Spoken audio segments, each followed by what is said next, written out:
So this is the subject for this session now. And you'll notice here that on the left-hand side, we've got BRC's Vulnerability for Food Fraud course. We covered that course this morning. This is one of their product safety courses. Okay. And a lot of people have asked us, do you deliver training on TACCP? And previously the answer was no. And BRC don't offer a course on TACCP. But since it's a clear demand and people keep asking for it, we have now developed a course on TACCP, and it's gone well. It's gone well. People who've attended the course have appreciated it, and at the end of the day, they have felt that they've had then a comprehensive delivery on this overall subject of vulnerability.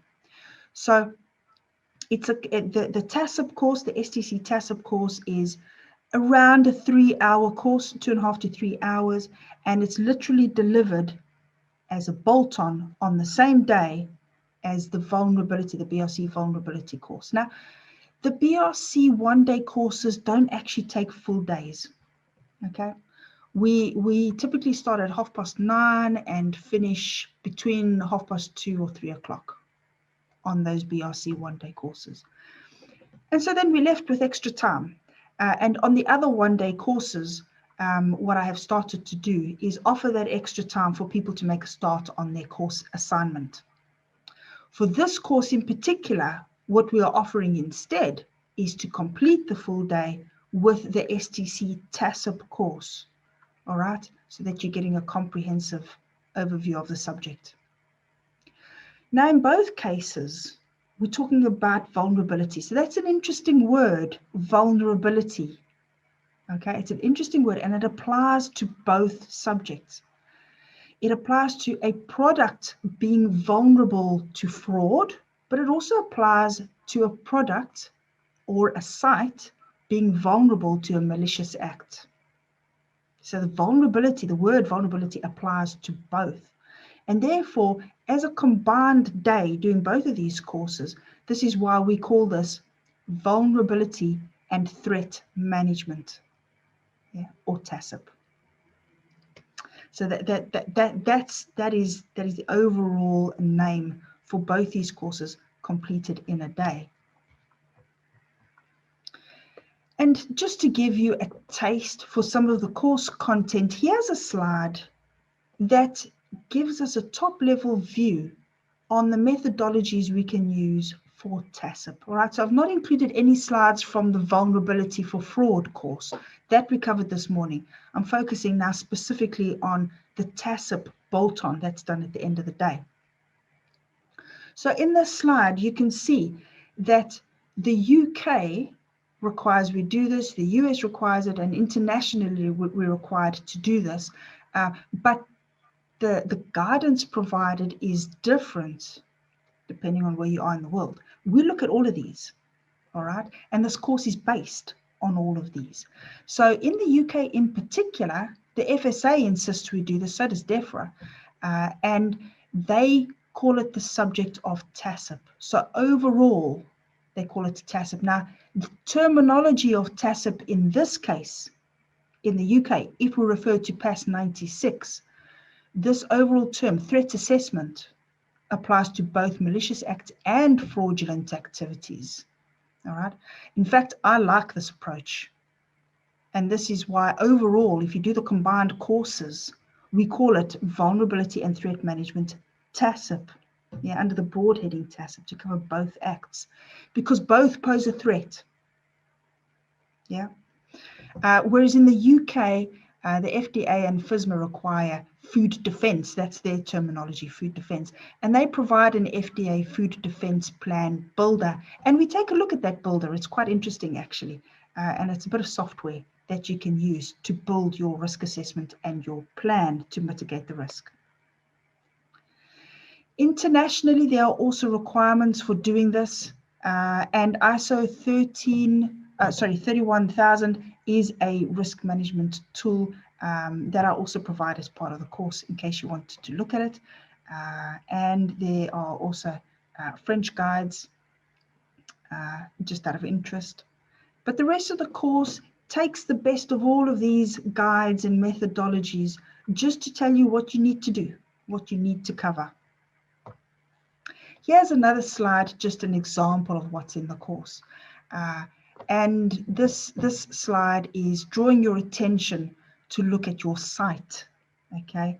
And so it's a good idea to have a graphical representation of the site. In a different slide, we're called upon to have a graphical representation of our manufacturing process. So a flow chart, very similar to what you would have to support your HACCP risk assessment. But in this case, we use a flow chart to draw attention to the vulnerable points within our manufacturing process. So vulnerabilities for our product, where something malicious could happen. Okay, in this slide, we're focusing the attention to the vulnerabilities for the site. So where are the vulnerable points, and how can we make sure that our site is secure? Here's another slide looking at how you could lay out your risk assessment. And this is quite from a top level point of view. Your actual risk assessment and the templates that I give you are more comprehensive and more detailed. But from a top level point of view, this is just showing you how we could score the risks. Again, as I said before, when I touched on some of the other courses, in this case, it's not likelihood and severity, it's likelihood and impact. What would be the impact of a malicious act? Yeah. And what are we addressing here? What is our product or the target area? Perhaps it's the filling area where we are filling jars of baby food, you know. And in this case, what is the likelihood? Well, the likelihood we've scored as low, but we've justified the score by referring to some of the controls we already have in place. You don't have to lay it out like this. You could lay it out differently. You could have a separate column for controls, particularly if you wanted to. Yeah, so I'll show you different templates. But at the end of the day, the impact is always going to be high if a malicious act took place here. In the actual risk assessment, of course, we could detail what the malicious act might be. Yeah, could be contamination with something. Yeah. But in this case, the overall score is acceptable because we've said we've done everything that could be reasonably expected of us to do here in terms of controls to keep the likelihood low. The impact is never going to change. The only thing we can change is the likelihood of it happening. And so the overall score here is acceptable. We've got other slides showing different scenarios where the score is not acceptable and we've got to implement further controls. Some people argue and get quite emotional about it on various chat groups about using the terminology TACCP and VASP. And they say there are no critical control points in TACCP or VASP. So how dare we use similar terminology to HACCP and imply that there are critical control points? I think that we don't have to get emotional about it or really worked up about it. We just need to have flexible minds. Of course, you might identify a particular area that's at high risk from a vulnerability point of view. Why can't we think of that as something critical to control? Of course we can. So if you want to use CCP terminology, you go for it. It doesn't mean to say that we have to follow the same rules for a CCP here that we have to follow for HACCP, where you've got your records made in a certain manner and somebody verifying your records and things like that. No, we don't necessarily have to follow those rules. But if you want to use the terminology and calling something critical, absolutely, you go for it. So we discussed that as well. Here's another slide just to give you a taste on managing an incident. So sometimes it happens despite us putting in place as many controls as possible to reduce the likelihood of a malicious act. Sometimes it still happens. And so what do we do? What do we do? So this is then going to take us to our incident procedure, our incident management procedure. And it's going to draw our attention to the fact that we'd best review our incident management procedure to make sure that it can handle a malicious act. It's not just about recalls. It's about incidents. COVID falls under this. So most people have amended their incident management procedures because of COVID. But we also need to look at it and critically assess it and say, Are we ready? Are we ready? Could we cope if there was a malicious act? Yeah, so part of this is being ready. And make sure that staff are trained and competent to follow the procedure, and obviously involve the police ASAP where relevant.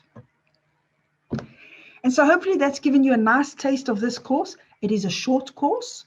As I said, it's about 3 hours long, 2 to 3 hours long. But for us, it completes the picture.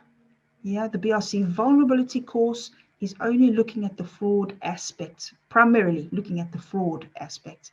This completes the picture. Okay. So in terms of how you are assessed, with the vulnerability for fraud course, there is no exam. Okay. That is completed by an assignment, and exactly the same is true for the TACCP course. There is no exam. But what we've done is we've said that you need to complete an assignment anyway for the vulnerability risk assessment for food fraud, for BRC. And so all we've done is we've said make that a comprehensive risk assessment by including the threat of malicious acts. So we have a fantastic template that we've designed as a starting point for any attendees. They don't have to use it, of course. You don't have to use that template, but you can if you want to. Okay, so we've got it ready for you, and it allows and facilitates a full comprehensive risk assessment, both for fraud and for threats, malicious threats. Again, this risk assessment, now it's one risk assessment, but it's more comprehensive than if you'd only attended the BRC course. This one risk assessment gets completed in 30 days. And when I say it's more comprehensive because it's including the malicious side of things, but it still doesn't have to be a full risk assessment. It just needs to be enough to demonstrate that you can cover the fraudulent and the malicious aspects comprehensively. You know how to do it. It doesn't have to be a full risk assessment. You send that to me and I review it.